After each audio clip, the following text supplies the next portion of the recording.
Gillmor game. September 16th, 2022. We're onboarding our gang. Bear with us. Hey, guys. Hello, hello. Okay, we're streaming, so we're gonna just do a rolling start here. So Tina, do the Rolling. Oh, you just want to do an audio? yeah, check? just right now. No, I don't. Go ahead. Okay. Hey, we're live. Live on what? Oh, that finally came in. That was Facebook. Okay.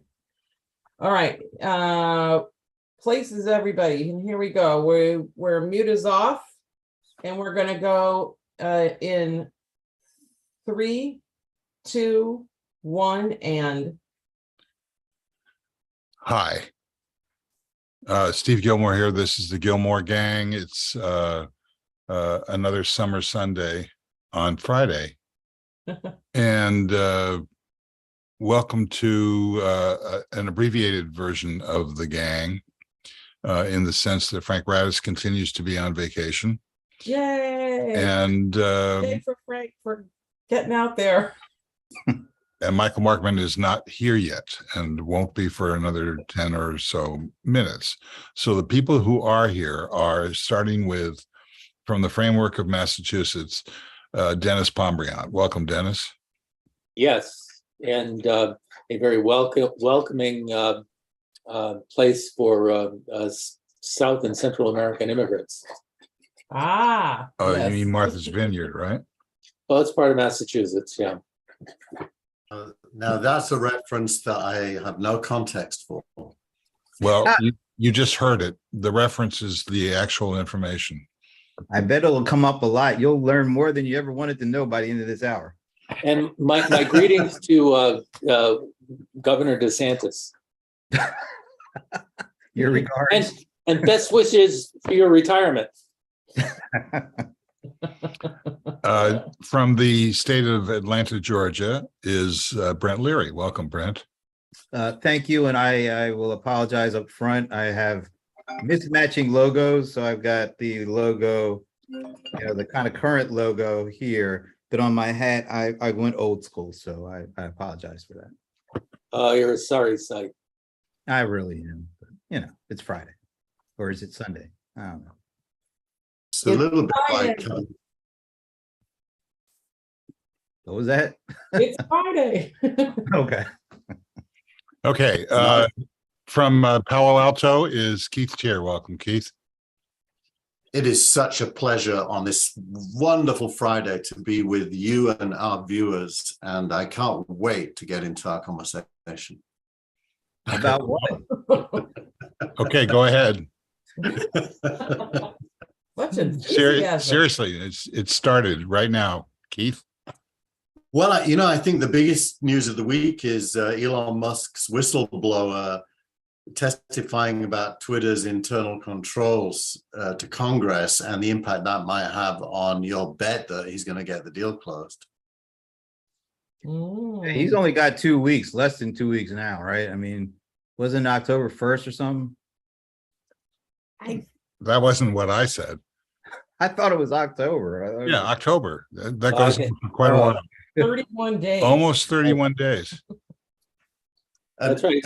And I don't think that he's going to get the deal closed. I think the deal is going to be closed by a deal. And what that deal is, on the 31st, it'll be your trick or treat. yeah, I mean, I got nothing to lose. I don't care one way or the other. But Well, you're right to have that end of October, because the legal case is, I think it's the 17th, and it's set to last 4 or 5 days. So by 5th of October, there should be some clarity here. well, I think we have clarity already, which is that the judge is, we've got a bunch of judges now, all orbiting the same strategy, which is, no, you can't delay any longer, except for the Trump judge who yeah, you can delay forever. That's okay with her. But, basically the judge in the Delaware case is suggesting that, yes, you can bring in your whistleblower, but no, you can't delay the trial. So we're going to get an answer. I think And- orbiting is the wrong metaphor. I think it's more like circling the drain. Okay, well, I'll give you that. Yeah. Where do you want to 'cause go with it? orbiting, you can stay there. Circling the drain, you're going to go down it at some point, right? Right. There you go. I don't think anybody's going down with anything here. I think it's except the economy, what, That was good.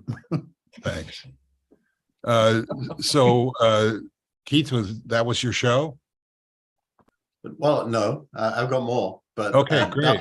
I'm waiting. that was my entree. My entree was that. Well, One more I thing, literally just Dennis, what does this mean? Well, I was going to make an opening statement. Oh, okay. Okay. Interruption is good. Go ahead. It just occurred to me today that we really have two elections going on.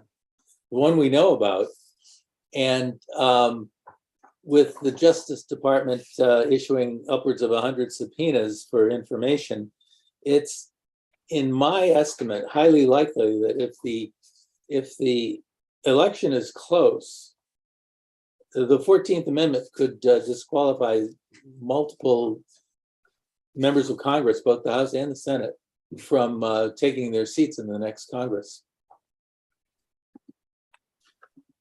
It's a strong. And you think that's going to happen, or is that just a wish?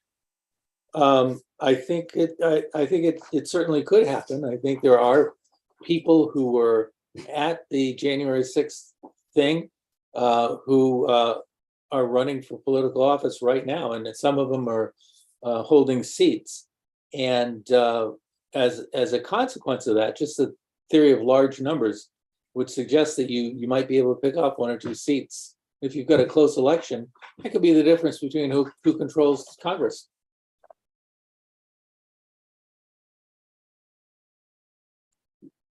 Markman is like coming up the driveway. No, wait. Someone should play Michael Markman's, Yeah, that's going to happen by the end of October. All right. So anything else, Keith, you want to get back to your tangent? So Congress was kind of the center of attention this week. The whistleblower happened. There's also lots of regulatory stuff going on where Facebook, it turns out, is paying a GOP think tank lots of money to, the Washington Post covered this, to undermine TikTok by trying to portray it as an instrument of Chinese foreign policy. All the news we're hearing about that is coming out of this GOP think tank stroke media company that's being paid by Facebook to do it. Why? Because Facebook, Instagram in particular, is absolutely failing to displace TikTok's hold on people's attention. TikTok is now by far the biggest app in both the Google and the Apple Play stores. And Facebook doesn't have a game plan, so it's moving to trying to influence policy, leveraging anti-Chinese sentiment, obviously.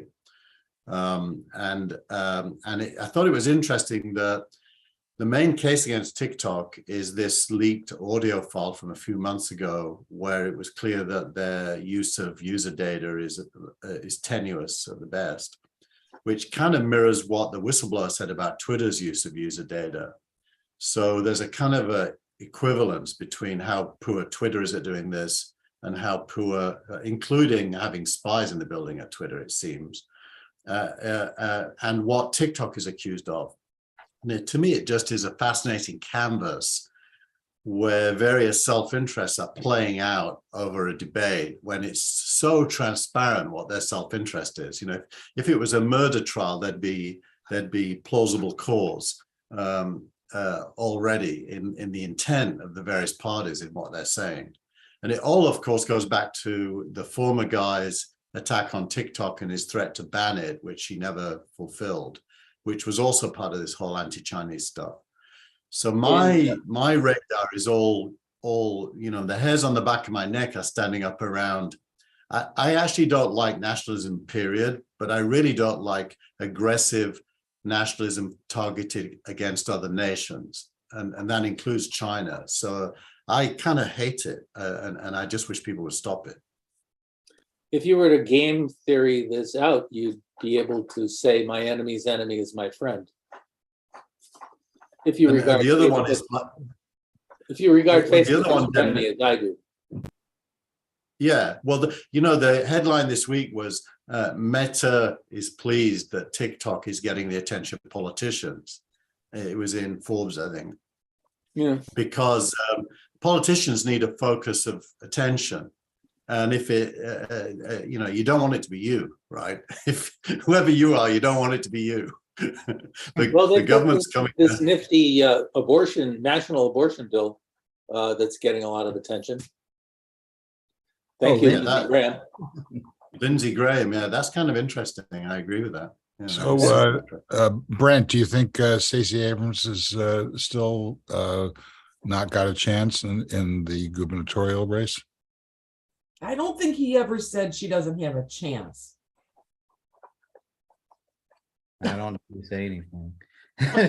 She said it all. I don't know what's going to happen. I mean, what are we, like less than a month out? 8 weeks out, yeah. 8 weeks. 8 weeks exactly. Okay. No, it's a little less than 8 now. Well, Yeah, probably like like 7 weeks, 6, 7 weeks. I don't know. The 8. polls down here are kind of crazy. Some weeks it looks like Warnock is up significantly. Other weeks it looks like Herschel has made a 4th down and 1 run and got the first down. I mean, I don't know what's going to happen. Brian, I'll tell you one thing. Stacey Abrams' social media and email and text game is strong because I'm an independent. I don't even know how I got on their list, but I'm on it. And every day I get at least 2 or 3 things. Either it's from Team Abrams or from Stacey herself. She's got a strong game. I'm not getting anything from the Kemp side. I guess that's not a big shock, but I'm just saying. She might have. There might be a bit of a surprise here because if she is able to register a bunch of new voters, and particularly with the kind of in conjunction with the abortion thing, there might be a whole bunch of people they're not polling that may come as a October or November surprise one. So we'll see. I have no idea what to expect. Well, in 2000, the last election, we saw in Georgia a lot of people standing on line for 7-8 hours. There was definitely a palpable sense that people were going to do what they had to in order to vote. Does it feel like that now? So you're talking about the last time she ran for governor, like in 20? Well, just the last time we saw, the Senate tip to the some of the Democrats. I'm not feeling it like, let's face it, there's nothing like a presidential, run, the year that presidential voting. Well, compared to the special election on January 5th, where Warnock and Ossoff won. Dude, I mean, I don't even think you can compare it to that. It's weird. It's because Warnock is running still, and you got Herschel. It doesn't feel as urgent. I hear it from Stacey's side. I'm not even seeing. I'm not even feeling flooded with TV ads. But then again, I don't watch a lot of TV at this point, so maybe I shouldn't even be talking about that. I'm more on the streaming side now. I'm not seeing a bunch of that on the streaming. I bet if I went to the regular TV, probably a different story. But how many young people are watching regular TV at this point? So I think you made some good points. That I think the people that could make the difference aren't watching TV, and they're not raising their hands. They're mostly young women. Women are registering to vote in great excess of what men are doing. So if you're looking for new voters in Georgia and anywhere in the country, I think first you look towards women. You know what their issue is. You know that the preponderance of those new registrants are upset about the Supreme Court's abortion ruling, and you know that they might be single issue candidates or voters, but once they get in the voting booth and they have a chance to vote for a woman, I think chances are pretty good they will. And I don't think you're seeing that in any of the data. Yeah. Tina, you're Not into- good. Yeah. I would agree with what Dennis is saying. I mean, I'm hearing and I'm hoping we're bringing in a lot of young women voters, and that, you know, really this abortion issue really speaks to them. You know, in a non-presidential year, in a midterm voting season, you know, this is really an important time to step up. And if we can get, you know, the droves of women who it seems like they're you know, coming to be voting citizens, I think Dennis is right. They're going to pull the lever for a woman. So there's an interesting intersection here between what we were talking about before Michael joined us, which Hi, was Michael. Let's introduce Michael. welcome, Michael Markman. I'm glad to be here eventually. Okay, so there's what we were talking before was sort of anti-Chinese sentiment being expressed by famous senators like Josh Hawley, noted insurrectionist, in Congress. I'm not trying to pivot back to the political stuff here. I'm suggesting that the TikTok story intersects with a comment that was just made about young people and whether or not they're going to vote. I mean, first of all, they don't watch TV; they watch TikTok. Okay, so is that going to have any impact on voter turnout for young people? Well, there is political content on TikTok, and they're being served political content. If they show any interest at all in it, the algorithm will get them more. My quick answer is I don't know. And I wasn't asking you; I was asking everybody. Well, I know I am everybody. I mean, among everybody. Wow. If you're asking everybody, you are asking me. Okay, go ahead. I'm everywhere and nowhere, baby. Does anybody have an opinion about? Yeah, Keith, what- I have an opinion. Keith should never sing again. That's my opinion. Well, I never sang in the first place. Brent. It's a different center of the brain, by the way. So you know, it's not exclusively TikTok that young people look at. They do definitely look at digital content, mainly on phones, pads, and computers. They look at a variety of social media. They look at YouTube. They are just not TV watchers. So the question is, my question is TikTok a sedating device? And if so, what will that impact on the midterms? Yes or no? It is a sedating device. I mean, it's completely speaking to that part of the brain that doesn't want to engage in the real world and just wants to be entertained, stroke, informed, stroke, whatever. It depends on who you are, what you see, but what you see reinforces your passivity for sure. And I think that trend is the fact that Instagram and Snapchat and now YouTube with shorts is parroting that behavior. We're left with I don't want to sound like an old person commenting on young people here, but that is what I'm going to sound like. We're left with young people being mesmerized by stuff that pleases them. You know, so it's kind of dopamine without drugs.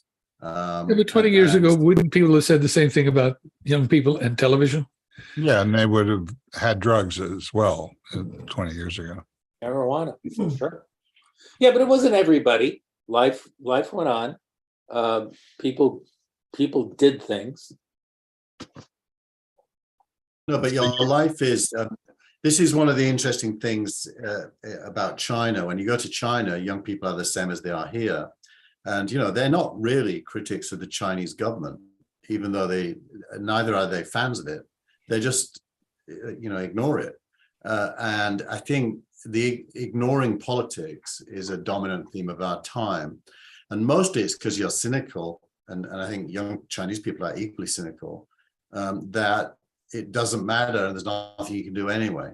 And so, you know, you live in your own world. And I do believe that everything, I don't think the media is responsible for that point of view, but I think it feeds it and reinforces it. I don't think it creates But that runs completely counter to all of the, you know, strategy on the part of bringing out the vote around abortion or whatever. So which is it? Is this just media noise that's not going to have a fundamental impact on the election? Well, my view is that you can penetrate the media shield on topics where passion is involved. So if young women on abortion rights, you can get through the media shield and even use the shield to deliver messages. And that is enough of a passionate issue to galvanize and mobilize. But you can't do it on inflation. No, but there are really three issues that I think young people are passionate about. Abortion is the most salient, but there's also climate, and there's also student loans, and I think the Democrats have put up a big win on climate and on student loans, and the Republicans have put up a big loss on abortion. Well, climate's a hard one, Michael, because I agree with what you said, but in the cold light of day, I think most people know that there is absolutely no chance of reversing what's going on with the climate, because the resources that would be needed and the science that would be needed are never going to be brought to bear. Therefore, it's all talk with little bits of action. Okay, now we've finally got some of Keith's favorite spice. What do you mean nonsense? Keith, I agree with you about the resources, and No, I don't want you to agree. Yes, I want you to receive. The nonsense bit. It's the nonsense bit. Keith, you ignorant slut. No. All right, Jane. You can't call a guy I may be a slut. I may be a slut, but I'm not ignorant. Okay, so Keith is you throwing up can't a lot insult of a guy by chaff. saying you're a slut. Okay, that's just not the way it works. Okay, so here's the chaff. Keith. The chaff is in the air. Keith, Go ahead. the whole point about resources is that if you look at the problem from a conventional approach, you will fail. And a conventional approach means trying to muster an amount of energy that would effectively unsmoke 150 years worth of cigarettes. That can't work. That violates the second law of thermodynamics. However, we live on a planet that is bathed in solar energy. Far more energy hits the Earth every day than we capture, or even that we liberate. There are solutions based on photosynthesis that will reverse the climate. In fact, the climate change. In fact, the long history of the planet is all about capturing carbon, sequestering it through tectonic and geological and biological forces, and releasing it. We're doing a really good job biologically of releasing it right now, but that can be reversed. And what's needed is intelligent and well-informed leadership, which I don't see on the horizon right now, frankly. But what would be the practical? You talked about photosynthesis, but I can't convert that in my head into practical things. What is it? All of the petroleum we burn right now was initially solar energy captured by single-celled phytoplankton in shallow seas. If you look at the map of the world and oil fields, you get places like the Permian Basin in West Texas. Guess what? Permian Basin was initially solar energy captured by single cell. Oh, look at that! I'm being echoed. The Permian Basin was a shallow sea between 250 and 300 million years ago, when phytoplankton captured all that energy, settled to the bottom in an anaerobic state, and was gradually silted over to produce massive oil deposits. There are ways to accelerate that, ways that have been tried in the open ocean, ways that appear to work. They were pioneered by places like Woods Hole and Scripps Oceanographic Institute out in La Jolla. So it's possible. It's actually necessary, because the regime that we're embarking on to reduce emissions or eliminate emissions isn't going to be enough. And this idea of piping smokestack emissions underground will be a dismal and expensive failure.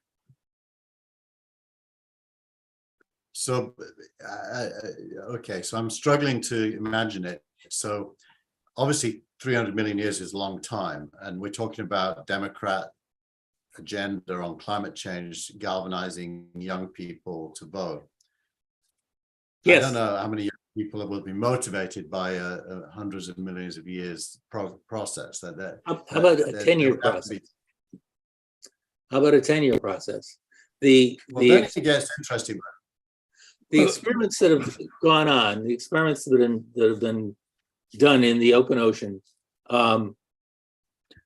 put minute quantities of iron into the water. Iron, it turns out, is the missing ingredient. It is a fertilizer for phytoplankton. If you go out to the middle of the ocean, the reason it's blue is because there isn't a lot of photosynthesis going on. There isn't a lot of plankton. You put, and those parts of the ocean are called high nutrient, low chlorophyll, HNLC areas. Add iron to that water, and you have such an amazing bloom of plankton that when you're sailing through it, it smells like a new mowed lawn. But I think there are two separate issues here. One is the issue of recovering, and the other is the issue of voting. I don't think phytoplankton are on the ballot. So no, that's why there is. I think there are two separate issues. One is, how do you solve the problem of capturing carbon, and the other is, how do you solve the problem of exciting voters? And they may be related, but they don't seem to be closely related. They are extremely closely related. Every election is about leadership. Who do you want to lead? Who comes to the table and says, I have a way of fixing this problem? That person is very often the one that wins the election. Who is proposing phytoplankton as a plank of their election agenda? I mean, other than me? Yeah. I started this saying that there is not adequate leadership. Okay, so it's a lonely job, but I think Dennis for president. no, without trying to spin this off into a sneak peek, which won't happen. I think what Michael is saying is, let's talk about each of these individual themes and provide either an answer or a lack of an answer for them. Well, I mean, at the moment, we have just passed the largest climate bill in the history of the country, in the history of the world. Now, if you ask Keith, he'll say, well, that won't solve the problem. And if you ask Dennis, he said, well, that won't solve the problem, but this will. But that bill that had just passed is the thing that's on the ballot, and the thing which I think, in terms of elections, is a stand-in for climate leadership. It's not the whole answer, but compared to people who have nothing on climate, the Congress just passed, as part of the Inflation Reduction Act, a substantial investment in climate and in reducing emissions. Now, that doesn't solve all the problem in terms of reality, but in terms of the election, it might go a long way. Okay, so that's I the don't answer to disagree. that. Oh, good. I So, don't disagree with that, but I will say that it's not enough. I think we right, agree. but this isn't a zero-sum game. If it's going to be successful, it's going to be some of this and some of that, and 500,000 charging stations. I saw a lower third about that Biden announced 2 days ago. Basically taking the money that he just pulled through with the climate bill, and addressing directly the concern that I think Keith is expressing, which is we don't have enough resources to have electric cars become successful. Well, 500,000 charging stations across the country. But it's Oh, not if just you consider there's only 165 gas stations across the country, that's pretty good. Yeah. yeah. I think you've got to abstract a little bit here. When the Earth has going on for 8 billion people, which is where it's going to get before it goes down again, and we eat what we eat. Farming and cattle grazing and lamb and pork and so on. And the state of tech is that we drive cars, which are evolving slowly towards being electric, and maybe 20 years from now that will be complete. The reality is that there's structural facts that are hard to avoid, and so I do think you got to do something. So you need a plan, but the plan, the reality is getting motivated about the plan has to be aligned with the likelihood of success in some period of time. Now, with the abortion stuff, I think that's tangible. You could be successful right away, quickly. So that's highly motivating to young people. So anything that takes longer, probably isn't going to be a catalyst for the next election. No doubt about it. You've got to take a wall building approach and think about each brick and decide how many bricks you can put in the wall in a given amount of time in a given election cycle. There's my argument. Build the wall. Yeah. Me too. You and Steve Bannon. Build, yeah, but a Oh, by different the wall. way, there's no money left. I just took it from my yacht. Yeah. Brent, all in all, it's just a Oh, I was Yeah. waiting. I was waiting. come on, Zoom. Let's get some automation in here. At least it's working. Yeah. What's that? Zoom. I had some issues the other day. I didn't realize. Oh yeah, it went down for a while. Ooh. You didn't. Wow, you guys weren't on a Zoom.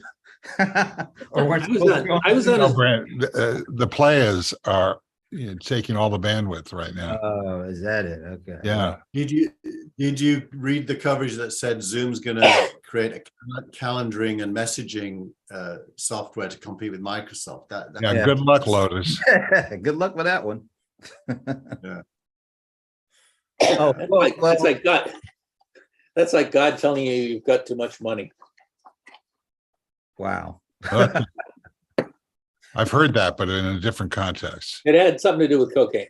Yes. Okay. I want to see the segue for this one.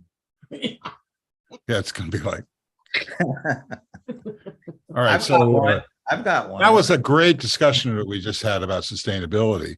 What else is on your minds? Oh, can I just add one coda about sustainability? One of the big issues that we have to get through is accepting the fact that we are all going to charge our batteries in our cars, in our garages at night. We are going to get up in the morning and drive away with 200, 300 miles worth of battery. the average person on an average day drives 29 miles. The need for charging station, public charging stations, is not the same as the need for gas stations. It'll be a much rarer thing for you to plug in outside of the home. I've never ever used a charging station. I plug in at home overnight and done. Because I don't, now there's one trip my wife took to LA. She used a charging station 6 times, 3 times there, 3 times back. But that's rare. Well, that's the emotional hook on charging stations. Your daily commute doesn't need a charging station, but if you're going to take a road trip, you will need one. And I think many people hesitate over electric cars because they rarely, but sometimes want to travel across state, across country, and make a long trip. And that's where they get nervous. They say, well, if I go in my gas guzzler, I can do it. If I have an electric car, I might get stuck somewhere. But I think Dennis is right. I mean, for the most part, you don't drive very far, and you'll always leave the house with a full tank, with a full battery. Yeah, practically. But emotionally, I think there is an issue. There was an article recently in Forbes that referred to this as gasoline thinking. Uh-huh. Now that said, there is a class divide here, because if you live in a condo or multifamily property, you don't have the benefits we have to put a charger on your house. So then you are a little bit more constrained.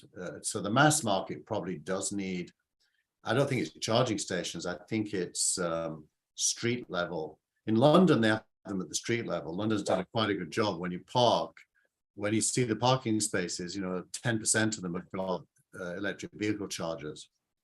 Well, I wonder when people throw out the number of charging stations we will have, if they're talking about separate businesses, the way we think of a gasoline station, or whether they're talking about something that's more equivalent to a gas pump. So these charging stations might be distributed in a different way than gas stations are distributed. Yeah, and politically, I think there's going to be a number of red states that are going to refuse to take that money. So that's going to have an impact on their economies. They might surprise you. For example, the states with some of the biggest wind electricity production are all red states. They are Texas, they are Oklahoma. They're places you wouldn't expect, yet they derive a great deal of their power from wind, and they're getting to be more so. So, and as far as the question of what does the charging station look like, it's all of the above. There are multi-bay charging stations that you're seeing crop up.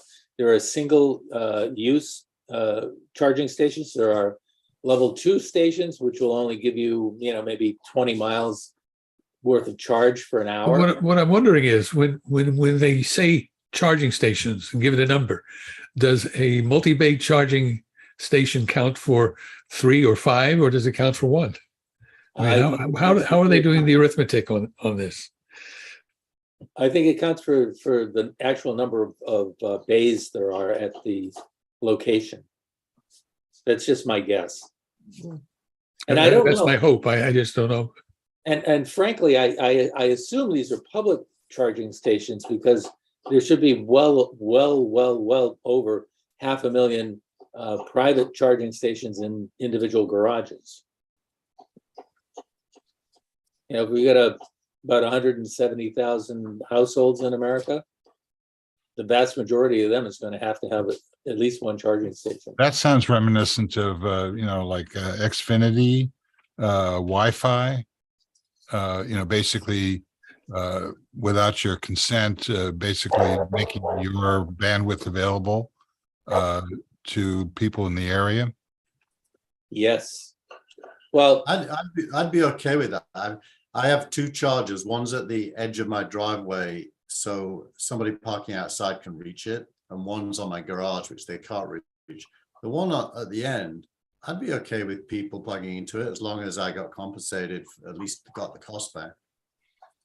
In crypto? Depends whether it's going up or down. That's an investment decision. What does it take to make your house or your garage or wherever you're plugging in? I mean, obviously it's a higher level of charge. Yeah. The 220 220 or 220 or 240, which is the same as your washer dryer probably uses. So it's easy to. Or your stove. But is Yeah. No, I Yeah, mean, yeah. a lot of people will have to put in new electrical panels because they'll be handling more current in their house than they're currently handling. But that is subsidized in the bill. So, there is an incentive to upgrade the electrical panel in your home so that you can support vehicle charging. That's so individual consumers will get compensated for the cost, because this is an additional cost. I'm sure it's not, $50 to call the electrician and have them do this. This is probably in upwards of $1,000, I would imagine, to it's between $1,000 and $2,000 depending on how long the cable run is, including the labor. The device itself is about $500 or $600, a good one. Yeah. I back when I thought I was buying a Tesla, I had a new panel put in because I needed to, and at the same time they put in a Tesla charging station. So I have this nice Tesla charging station in my garage, and yes, I learned a lot about it. Tesla is saying that you can, if you don't need a new panel, you can get the job done for about $1,000. Yeah, I didn't need a new panel. I just needed new 20 amp connector, basically. Yeah, I got a 60. I had a dual pole 60 amp. It would really be a good charge, but still waiting to find a car. Okay, so we've got about 20 minutes until various people disappear, including me. So what else? I got something. yeah. I had we had on the CRM Players yesterday a really great conversation with Colin Fleming, who is the person leading up Salesforce Plus. Salesforce Plus recently celebrated a year, and the experience with Dreamforce this year is fully integrated into what Salesforce Plus. For our viewers who don't know what Salesforce Plus is, could you tell us what it is? I'm one of those viewers. Oh, okay. Oh, it's got a plus after it. It's a streaming service. It's Michael, you're everyone in one again, right? I mean, if I talk to you, I'm talking to everybody. So Salesforce. No, if you're talking to everyone, you're talking to me. It's not symmetrical. I like my way better, but it's okay. So Salesforce Plus is basically it's like the corporate version of Netflix to a certain extent. It's Salesforce's streaming service with all their content, and you can go there and watch actually shows that are unique. They're not specifically about Salesforce. They're about different kind of subject matter. Like sustainability is one of those areas that apparently seems to have been one of the hits of the channel over the first year, according to Colin. But yeah, they do like a video portion of the Pivot podcast with Kara Swisher and Galloway.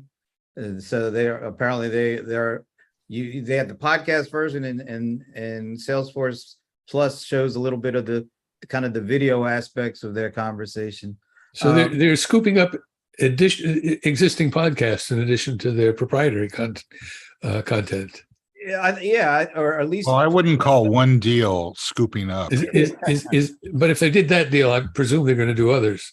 I wouldn't be surprised. He didn't say this specifically. I wouldn't be surprised because he did say that one of the main shows that is driving interest that people come to that show, land on it, and then expand and watch other things on the channel, is the Pivot podcast. So, and then they just announced a deal with CNBC for a show I think they co-produced that'll will show on CNBC's channel and stream on Salesforce Plus. So for next week, what he's saying is they're going to be doing something akin to a Today Show in the morning for Dreamforce. They're going to be doing like a late night with kind of show as a recap of the day's events. They're actually going to broadcast, I think, kind of unique programming around the clock, if I'm not mistaken. I could be, but when the show is being driven in the US, at the end of the day for the US, they hand it over to, I think, Australia, and Australia will take the coverage and take it for I don't know how long, and then hand it off to another geography. So I can't wait. He says that there are broadcast sets set up throughout Moscone. I can't wait to see how they pull this off and how they integrate all of that into what actually takes place physically, because I could see this as being one of those, there was pre-Dreamforce pandemic and post-Dreamforce pandemic, and what does that mean for, industry events going forward? This could be really interesting. We'll see. Well, sounds like the hotels in Las Vegas have a lot of retrofitting to do to accommodate this stuff. If everybody who has a show wants to do something like that. Yeah, I mean, haven't you observed that, Brent, when you, as these conferences start to, restart, aren't there a ton of analysts who are basically walking in with backpacks filled with video gear? Yeah, that was probably the biggest eye opener for me this year, having not gone to an event since March of 2020 until June of 2022. And Paul Greenberg, of course, co-partner at Serum Players. So, we've been lugging our little equipment around for years, but the pandemic allowed us to kind of beef up the technology and bring it with us and start testing remote broadcasting, basically. It was rough at first. The second one was at Zoho in July, and that's where you saw something, because that was an analyst event. So there's about 100 analysts or influencers, whatever you call them. And there was at least 7 or 8 different analysts with what I would consider to be serious mobile video audio gear set up, either in a studio or a room or in a hallway with multiple lights and multiple camera setups and, lav mics. And these are analysts first. These are not, audio video geeks, or maybe they were at high school. That was a long time ago. But I have a very big suspicion that with Dreamforce, it's going to be escalated even more so, because I think thought leadership content today is much more visual and much more what we're doing here than it is webinars, traditional webinars and white papers. And so you're seeing analysts and influencers, make the investment in trying to do this stuff and wanting to do it in a way that gets people's attention. And so I can't wait to see what happens, not just with, what Salesforce does with Salesforce Plus and the studios and all that, but I want to see what happens with folks like me that are just walking around. Before you would walk around, see people with their iPhones and stuff. I think you're going to see a lot of people looking for space, looking to set up the lighting, looking to set up multiple cameras. And we're analysts, we're influencers. We're not Cecil B. DeMille or anything, but it feels like that's kind of part of your job description going forward, is how do you tell your thought leadership in a way that is we're going to look and sound a lot different than we did in the past. There's an reminiscent escalation of production values. This is reminiscent to me of something that Mark Cuban said about video, online video, which he basically said the network won't be able to support it. It's turns out he wasn't right. Yes. We need Frank here so he can answer that. And by network, I presume you mean the internet, not the TV network. I mean, I'm trying to. You know, there was a time in this conversation about sustainability, which is, the rap is that it's too little, too late. Right. Some of what Keith I was know saying. that rap. Yeah. That, So the Grandmaster Flash and the Furious 5 did that, or was that? how furious were they though? Yeah, they were Would pretty you mad. Come out for the midterms. Maybe mad enough, but Okay, I keep interrupting you, Michael. Go ahead. No, I was just going to say there was a time in the evolution of computer-based and internet-based video where the broadcast networks would say, "Oh, well, this doesn't meet our quality standards," and so I thought maybe you were referring to that when you said the network wouldn't support it. I will say this: the camera I'm using right now, it's literally been approved for Netflix. So I could actually shoot a video using this camera because it meets all the specs, and at least that aspect Netflix would approve.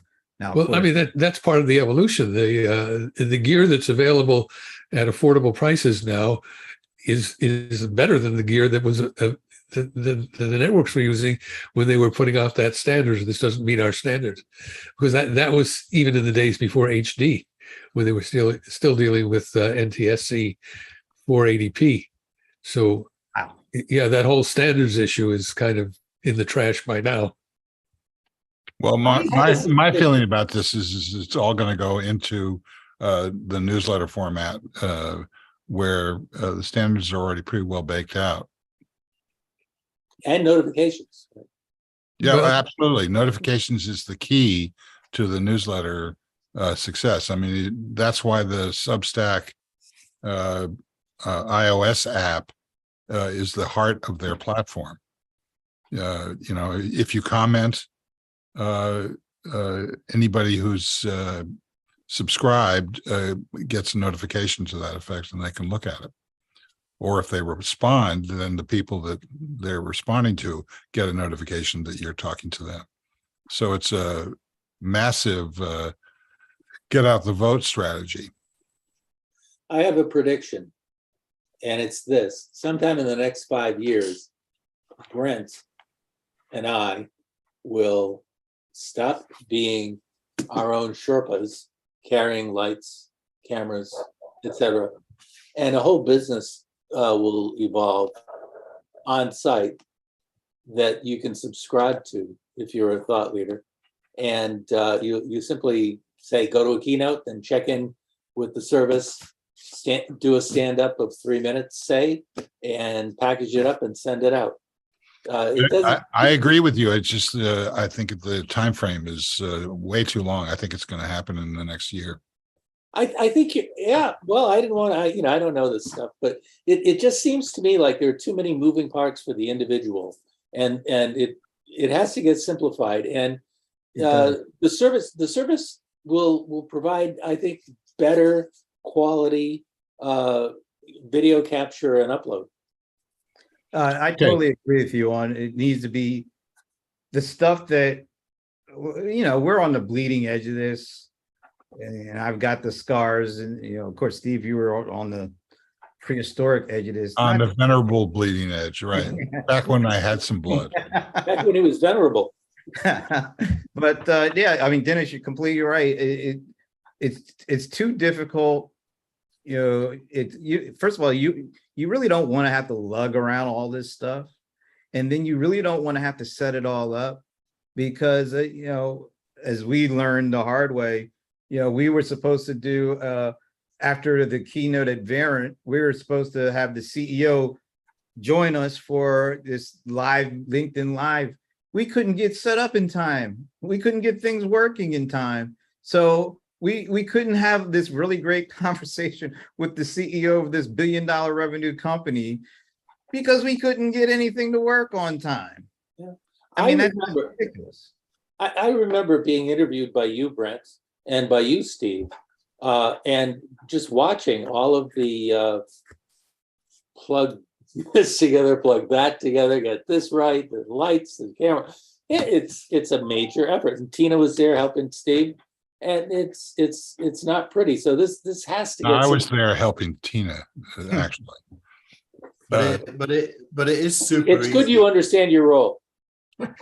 It is super easy now in that all you really need is a Wi-Fi signal. Obviously, if there's no Wi-Fi signal, you're Okay. All right. So if you go to a conference where there's 100,000 people all using the Wi-Fi, you try doing that and see how good it is. Not Yeah, enough but charging stations. It Yeah, doesn't work. but that's physics. Gasoline thinking. That's Then you right. can't stream. Obviously, you can't stream live without Mhm. Wi-Fi. So that's a given. But so then you got to do record and watch later. Okay, we got That's- 4 minutes around the table. I'm not going to be the victim of everybody leaving, and I'm sitting there saying bye. So Come on, starting that with was Keith. fun. Oh, we'll do it again next time. I've got nothing to add really. I just finished my newsletter a day late, so my brain is hasn't had time to relax and think about things. So I've got nothing. That's why I'm so quiet today. Okay, Brent. Wow. I don't know how I can follow that up. I got nothing too, Keith, but I won't sing it. I'll just So say this it. is an homage to Frank. It's an homage to Seinfeld. Right. Okay, Michael. I can recommend a podcast. It launched fairly recently. It's called The Run Up. It's from the New York Times. It's a political podcast with a really sharp analyst. It's a heavily produced podcast with interviews and actualities. It's not just some guy yapping. The guy's name is Asted Herndon, and the podcast is called The Run Up with a hyphen, run hyphen up. Really insightful look at who votes and why and how the parties are chasing them. Okay, Dennis, last thoughts. Yeah, I'm glad. You're breaking up. I'm glad we had this conversation because I learned a few things about video and recording and what's coming in the next few years. It gives me hope as a video Luddite. I don't have cameras or anything that I take with me. If there's a minute left, I just want to say that I'm getting ready to buy an M2 based airbook. Anybody want to make a quick comment? Go for it. They're awesome. Are you getting the Pro or the Air? This is I the have- air. It's air. Okay. Yeah, this is the air. And to be honest, performance-wise, it's marginally better than the M11, but style-wise, it's a lot better. I've read good things about it. I'm getting back on the road soon, and I've got a 10-year-old MacBook Air, and I think it won't take the next upgrades, whatever they are. And it's time. So Tina, do you have any last thoughts? Mm, No? Like the show. Okay, thanks to our producer and director, Tina Chase Gillmor. All right. Nice Thanks show. Thank you, guys. to Frank Radis for not showing up. Happy. We're trying to miss you, Frank. Well, He's boarding a I'm trying plane to right now. I'm trying to goad him back into captivity. He'll be back next time, right? He'll be available. Absolutely. Yeah, he'll be back By tomorrow. the way, what's amazing is that he's still producing his daily newsletter whilst on vacation. Yeah. Wonder what. The delight of it. And he's still reading mine. That's dedication. Yes. Well, so thanks to everybody who showed up, and especially those who didn't. We'll see you again next time. Bye-bye. See you guys. Bye-bye. Good luck with